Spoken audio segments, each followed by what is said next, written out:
Alright, this is the record player part of the VZ-2500 Sharp boombox, and it's out of the cabinet now. And take it out of the cabinet is not as difficult as I thought it was. Bear with the camera movement. I'm working one-handed again. Okay. First thing you do is tilt after you take the back cover off. You don't actually take the back cover off, you take off the front of the machine. You have to remove all the sliding knobs, like the tone controls and all that. And then all the screws on the back that have an arrow pointing to them. There's an arrow cast right into the plastic, which points to every screw that has to be taken out. And I think there's about 12 to 14 screws. When you tilt the thing down, there's a screw on the plate here. There's a screw here. Whoops. There's a screw here and over here. And this guard comes out of the way. Then after the guard comes out of the way, there are two more screws in the isolation dampers right here. There's one down here and one on the other side. And that's all there is, those two screws. Then this thing will just lift up, then tilt out, and come out of the machine. And you have to disconnect two plugs. One here, and there's another one. Oh, and there's another plug. And there's the operation button panel, which just clips into the top part of the front of the cabinet. And after that's out of the way, then you have everything out of the way. Now, inside this thing, here's your turntable motor. I've noticed that there is no belt left. It's disintegrated. It's a 6-lead motor because it's dual direction. It plays both sides, and it plays the other side by reversing the direction of the motor. So there's 6 wires going into the motor. There's the 2 pots to adjust the speed. There was one for 33 RPM speed and one for 45 RPM speed.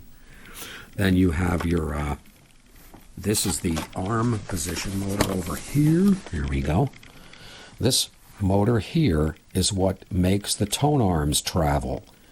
And the belt on this is also shot. It has no tension left on that belt at all, so that has to be replaced. I think I have all the belts for this, so it shouldn't be too bad.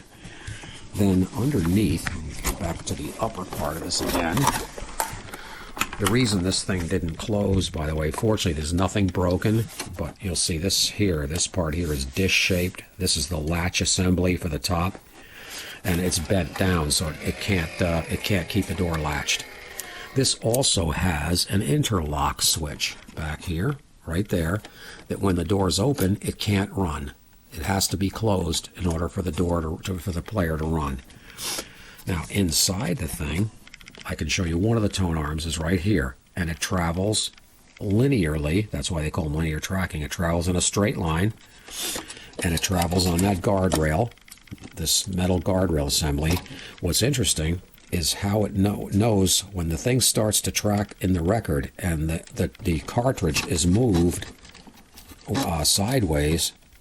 It interrupts right down in here. There is a optocoupler, a little photo-optic switch, and when it gets out of the path of the light, the invisible light, it sends a signal to the motor, the arm travel motor, to move the arm a little bit. When the arm moves up, of course, this bar will come back and block the light again, and the motor stops moving. And it will do that till it gets to the end of the record. And pretty fascinating stuff. The needles are good on this. It uses 2 magnetic cartridges. This same setup is used on the inside, on the door, to play the other side of the record. Over here, you have 2 solenoids. You have one here, this one here. When this pulls in, it drops the arm down. And when this one here pulls in, it lifts the arm back up out of the way. And there's the turntable hub. And the actual turntable is much larger than that's behind the metal frame. And there's your 45 RPM adapter. Interesting about this set is you can use 45 records that have the small center hole like are found overseas in Europe, or undinked, as they like to say. For our records, the 45 adapter stays on. It's spring-loaded, so it'll pop out if you need it. It also has little photo eyes here to tell if you have a 12-inch or 7-inch record in play, so it automatically finds the right size for the record. Pretty sophisticated. As far as cosmetically, the thing needs some polishing out. and it's got a couple of scratches and stuff. I can't remove them all away, but it'll be nice when it's done. And it won't be too long now, as I have everything I need for it, I think. I did test the amplifier and the tuner, and that all works. Cassette deck needs all new belts, and that's not a surprise. After almost 30 years, the belts disintegrate, and that's what happened. But it should work out pretty well. Stay tuned.